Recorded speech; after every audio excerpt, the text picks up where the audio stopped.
evening, everybody. It's Ollie and Ozzie here with our good friend Rodney the Reindeer. We are actually going to read a story tonight. Rodney the Reindeer, the big story of Santa's littlest helper. Way up north, all the reindeer were excited. After all, it was the best day of the year to be a reindeer. It was Christmas Eve. And while all the grown-up reindeer were busy preparing for Santa's flight, all the little reindeer were competing in reindeer games. There was the wreath toss, the snowball slingshot, and everyone's favorite game, the six-legged race. The games were a North Pole tradition, and every little reindeer joined in. Well, every little reindeer except for one, Rodney. While the other little reindeer were busy tossing, shooting snowballs, racing, and playing, Rodney made his way to Santa's stables, where Santa's sleigh reindeer were getting ready for the big trip. "Hi, Dancer. Can I help you get ready for Christmas?" Rodney asked. "Sorry, Rodney. You're just too little. Why don't you go outside and play?" Thought Rodney.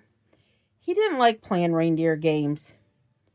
But what he really wanted was to help everyone get ready for Christmas. It was his favorite day of the year. "I don't want to play," Rodney said. "I want to help." "Okay," said Dasher, looking dashing as usual. "You can polish the jingle bells on our harnesses. That should keep you busy for a while." So Rodney worked very hard polishing each bell until he could see his reflection in it. While he worked, he imagined he was one of Santa's reindeer with his own harness of shiny jingle bells. "All done," Rodney said with pride. "What else can I do?" "Why don't you go see Santa's elf?" said Cupid. She was putting her makeup on. "We have to get ready to fly." So Rodney went to Santa's workshop. Everywhere he looked, there was something to see. Mountains of toys, huge sheets of wrapping paper, giant spools of ribbon, and enormous bags overflowing with presents. All the elves were busy, busy, busy. Surely they could use some help. Rodney tapped Pickles, the elf, on the shoulder. He looked like he was in charge. "Psst! Pickles, can I help?" "Ha! You scared me, Rodney." "And no, you're too little, and we're too busy. Why haven't you joined in the reindeer games?" "I don't want to play games," Rodney said sadly. "I want to help." Okay, Pickles said. "But be careful. An elf's work is a very, very serious business. If any of these presents get mixed up, there are going to be some very sad boys and girls on Christmas morning." So Rodney worked very carefully beside Santa's elves.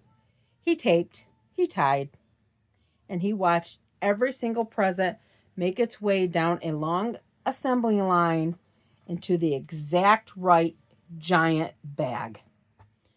When all the gifts were wrapped and bagged, Rodney was jumping with excitement. "We're done! What else can I do?" But the elves were exhausted. "Why don't you go see if Mrs. Claus needs help with the sleigh?" asked a very tired Pickles. "We need a break."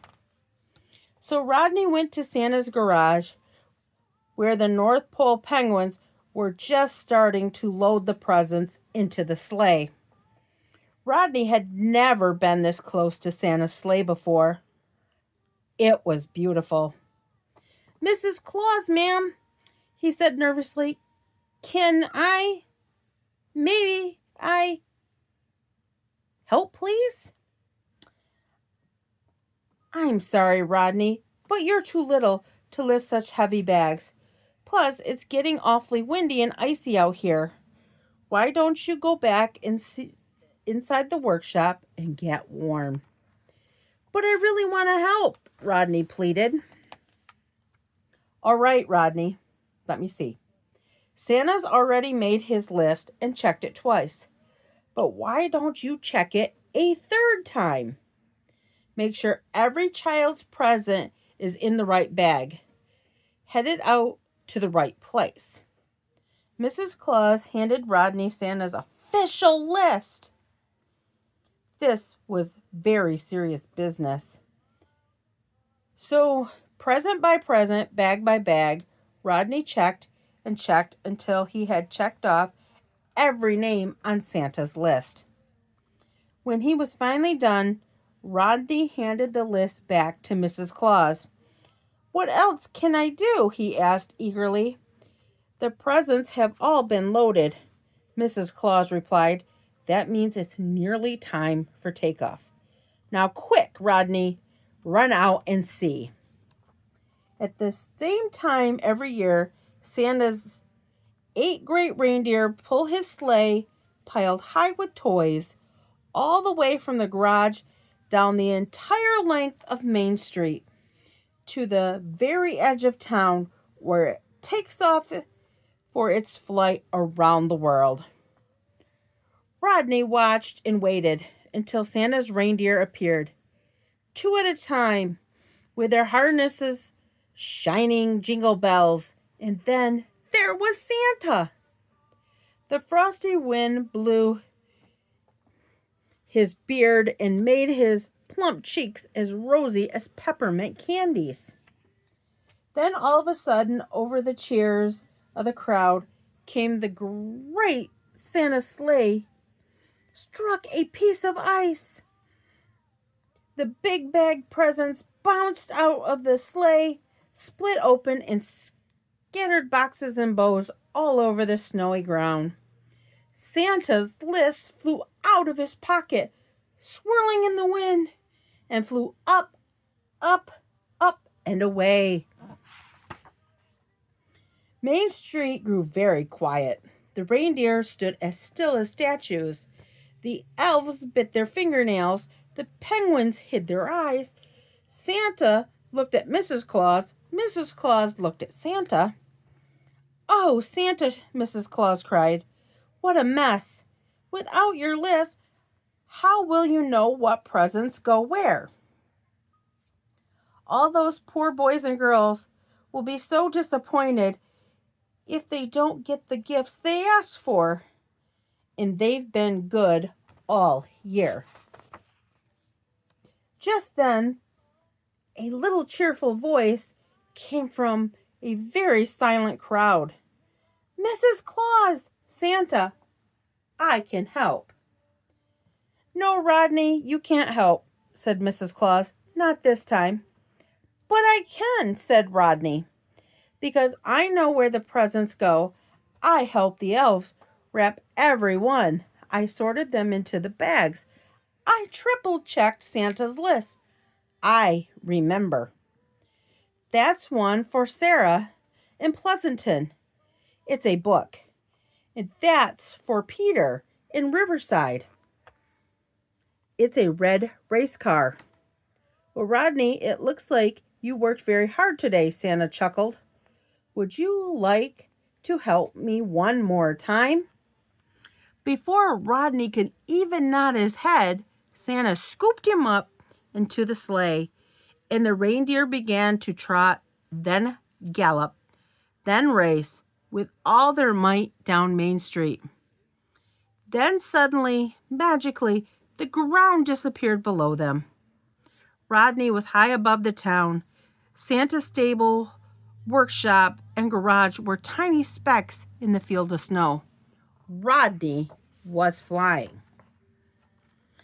Together they flew from roof to roof, neighborhood to neighborhood, country to country.